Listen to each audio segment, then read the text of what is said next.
नमः शिवाय. मी गीता. गीताची दोन्ही सर्व मैत्रिणीचे मनापासून खूप खूप स्वागत. तर गावाकडनं आत्ताच आलेली आहे, कारण संध्याकाळी आपल्याला 10-10:30ला निघायचे जाण्यासाठी आणि इथून हैदराबादला जायचे. तर ते कसं जायचे, काय जायचे ते मी तुमच्याबरोबर शेअर करते.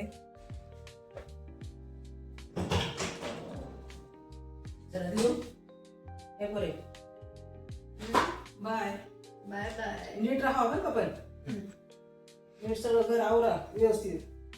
दिवसात एकदा झाडून बिडून काढा. होय. जा करू गं बाई, नका अजिबात. जा तू. अरे चालले बाबा, कसं आहे का? कसं वाटतंय मग पहिल्यांदा विमानात बसणार आहे? यस यस, फायनली विमानामध्ये बसणार आहे. आयुष्यात पहिली वेळ आहे विमानात बसण्याची. खरंच भारी वाटायला लागले. ओरडू नको, नाही तर तिथं चालू झालं की खरं विमानाची मला भीती वाटते.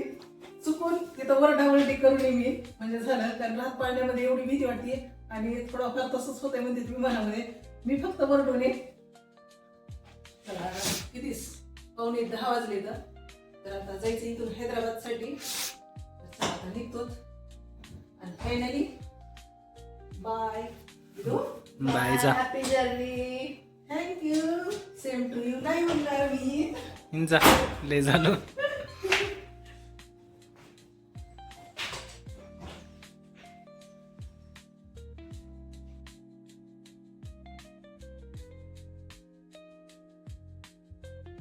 संध्याकाळची 12:30 वाजलेली इथं आणि भालके गावामध्ये आलेलो आहेत आम्ही. कर्नाटकमध्ये हे गाव आहे आणि रेल्वेचं फाटक पडलेलं असल्यामुळे इथं थांबलोत आम्ही.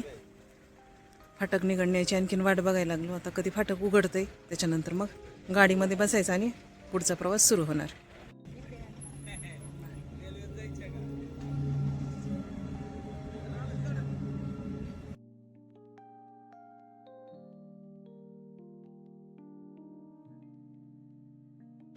सकाळचे 4:30 वाजले तर आलेलो आहेत आणि एअरपोर्टवरती.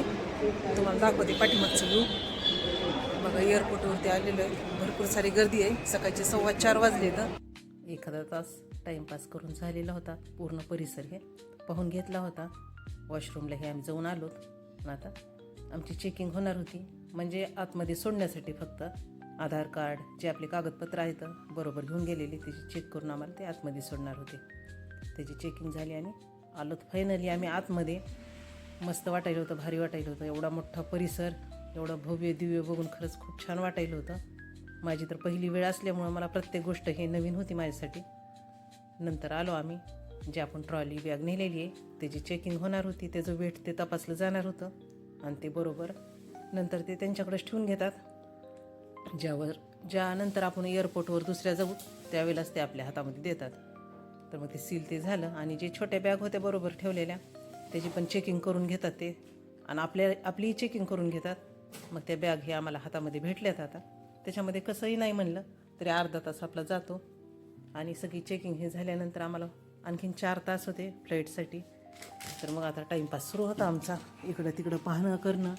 आणि खूप शॉप होते आतमध्ये, पण सगळे ब्रँडेड शॉप होते. अजिबात काहीच तिथं तुम्हाला कमी किमतीचं भेटणार नाही, कारण बऱ्याच दुकानामध्ये जाऊन मी चेक करत होते कसे आहेत काय आहेत. तेवढा टाईमपास केला आणि नंतर मग आतमधून काचीमधून आम्ही पाहायला लागलो की विमानतळ कसं आहे, त्याचे प्लेन कसे आहेत तसं मधले. आणि खूप सारे प्लेन होते, एवढे सारे होते की विचारायचं काम नाही.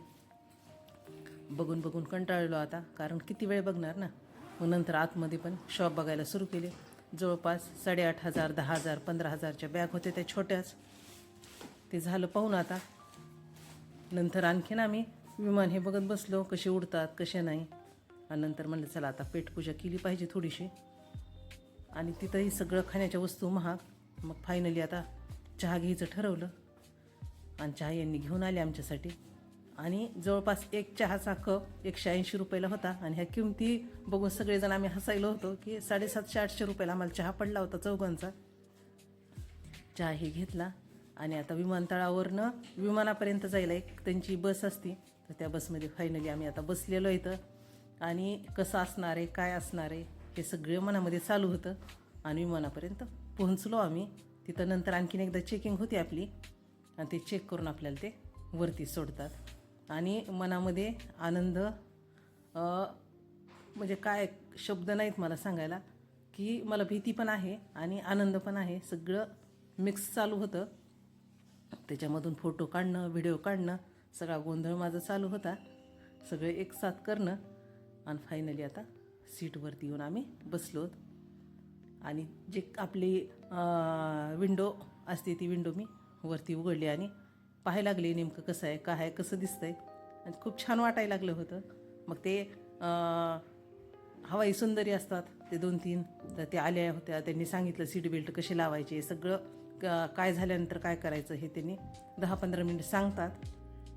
त्यांनी सांगितल्यानंतरच आता विमान आमचं थोडं पुढं चाललेलं आहे. आणि खूप स्लो जात आहे ते, जवळपास 10 मिनिट घालवतात की एवढं स्लोमध्ये. आणि केवढा बाहेरचा पण परिसर खूप मोठा होता. इथं तुम्हाला 2-3 विमान दिसत असतील. आणि फायनली टेक ऑफ झालं तर विमान, आणि वरतून मी शूट करायले. खालचा परिसर हे असा दिसायला आहे. आणखीन तेवढं वरती गेलेलं नाही.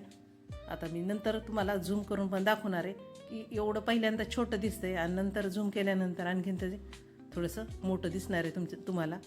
तर बघा किती छान वाटायला. जशी मी लहानपणी ऐकत होते की काड्याची पेटी एवढे खालचे घरं दिसतात, हे मी जवळपास आता 45 वर्ष ऐकलेल्या गोष्टी स्वतः अनुभव घ्यायला लागले होते. त्याचा माझ्या मनामध्ये काही आनंद वेगळाच होता. बघा झूम करून दाखवलं मी तुम्हाला. हे अशी घरं दिसत होते. आणि भीती तर होतीच, कारण आत्ताच घटना घडलेली आहे त्याच्यामुळे जास्त मला भीती होती. आणि ते सगळं चालू असताना नंतर मग जे आपल्या तिकीटबरोबर आपण बुक केलेलं असतंय, तर मग ते नाश्त्याचं आलेलं होतं. सँडविच दिलं तर त्यांनी, त्याचबरोबर ज्यूस दिलता, नंतर छोटे पॉकेटं होते. तर म्हणलं ते राहू द्या आता, कारण सगळ्यांना भूक लागलेली होती. आम्ही नाश्ते केलेले नव्हते कारण विमानतळाच्या तिथं खूप सारं महाग होतं. आणि त्यांना थँक्यू म्हणून झालं, कारण ह्यांनी एवढा सुंदर मला अनुभव दिलेला आहे. खरंच खूप मस्त वाटायला लागलं होतं. खाणं हे झालं, नंतर मी खाली पाहायला लागले. घर डोंगर सगळं गायब झालं. आता खाली डोंगर ते असतील, मध्ये ढग होते आणि त्याच्यावरती विमान होतं. खूप सुंदर अनुभव आहे, खूपच सुंदर अनुभव आहे. आणि हा अनुभव मी तुमच्याबरोबर शेअर केला आहे. माझा हा व्हिडिओ तुम्हाला सर्वांना आवडला असेल थोडा जरी, तर माझ्या व्हिडिओला लाईक करा, शेअर करा, सबस्क्राईब करा आणि माझ्यावरती असंच प्रेम राहू द्या. बाय.